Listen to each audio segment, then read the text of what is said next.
தமிழ் உள்ளங்களுக்கு voice of panchayat ராஜின் வணக்கம். நாம் இன்று அறியவிருப்பது ஆங்கிலேயர் வருகைக்கு பின் உள்ளாட்சி நிர்வாகத்தின் மாற்றம்.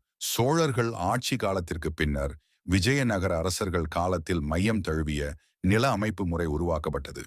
மொகலாயர்கள் மற்றும் ஆங்கிலேயர்கள் ஆட்சி காலங்களில் உள்ளாட்சி அமைப்புகளின் அதிகாரங்கள் பறிக்கப்பட்டு நிலப்பிரபுத்துவ ஆட்சி முறை வந்தது.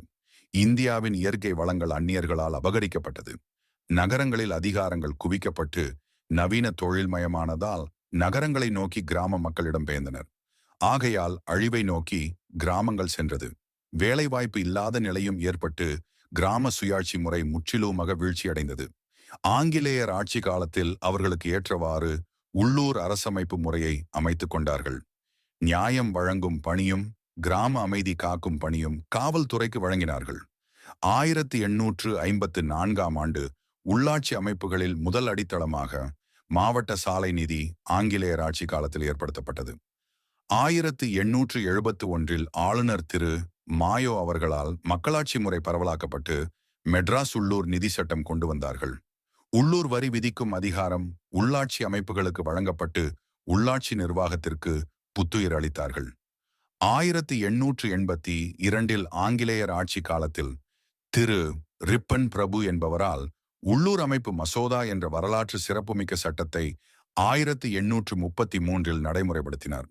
இதனைத் தொடர்ந்து மதராஸ் லோக்கல் போர்டு சட்டம் கொண்டுவரப்பட்டு பொதுப்பணிகள், சுகாதாரம், மருத்துவம் மற்றும் ஆரம்ப கல்வி போன்றவை பஞ்சாயத்து அமைப்புக்கு மாற்றியமைத்தார்கள். ஸ்தலநிதி வாரியம் அமைக்கப்பட்டு மைய அரசு தருகின்ற மானிய உதவிக்கு மேலாக இந்த வருவாய் ஆரம்ப கல்விக்கு ஒரு வலுவான நிதி ஆதாரமாக விளங்கியுள்ளது. நகரங்கள் மற்றும் கிராமங்களில் தங்கள் பிரதிநிதிகளை தாங்களே தேர்ந்தெடுத்துக் கொள்ள வழிவகை செய்து அதிகார பரவலாக்கத்திற்கு வித்திட்டவர் திரு ரிப்பன் பிரபு ஸ்தல சுய ஆட்சியின் தந்தை என போற்றப்படுகின்றார். ஸ்தல சுய ஆட்சி என்பது உள்ளூர் சுய ஆட்சி முறையாகும். தற்போது நடைமுறையில் பஞ்சாயத்து ராஜ் சட்டம் என்று அழைக்கின்றோம். உள்ளாட்சி அமைப்புகள் ஜில்லா போர்டு, தாலுகா போர்டு மற்றும் கிராம ஒன்றியம் என பிரிக்கப்பட்டன. இவை 35 ஆண்டுகள் செயல்பாட்டில் இருந்தன. மதராஸ் கிராம ஊராட்சிகள் சட்டம் 1920 கம்பெனிகளுக்கு தொழில் வரியும் யாத்ரிகர்களுக்கு யாத்ரிகர் வரி போன்ற வரிகளை விதித்து வசூல் செய்யும் அதிகாரம் உள்ளாட்சி அமைப்புகளுக்கு வழங்கப்பட்டது. இச்சட்டத்தின் மூலம் ஒன்றியங்கள் மற்றும் பஞ்சாயத்துகளில் மக்களே தலைவர்களை தேர்ந்தெடுக்க வழிவகை செய்தனர். 25 வயதுடைய ஆண்களுக்கு மட்டுமே வாக்குரிமை வழங்கினார்கள். இவ்வாறு ஆங்கிலேயர் வருகைக்கு பின் உள்ளாட்சி நிர்வாகத்தில் மாற்றங்களை அமைத்துக் கொண்டனர். மேலும் இது போன்ற தமிழக ஊரக உள்ளாட்சி நிர்வாகம் தொடர்பான தகவல்களை அறிந்து கொள்ள எங்கள் வாய்ஸ் ஆஃப் பஞ்சாயத்து ராஜ் சேனலை சப்ஸ்கிரைப் செய்யவும்.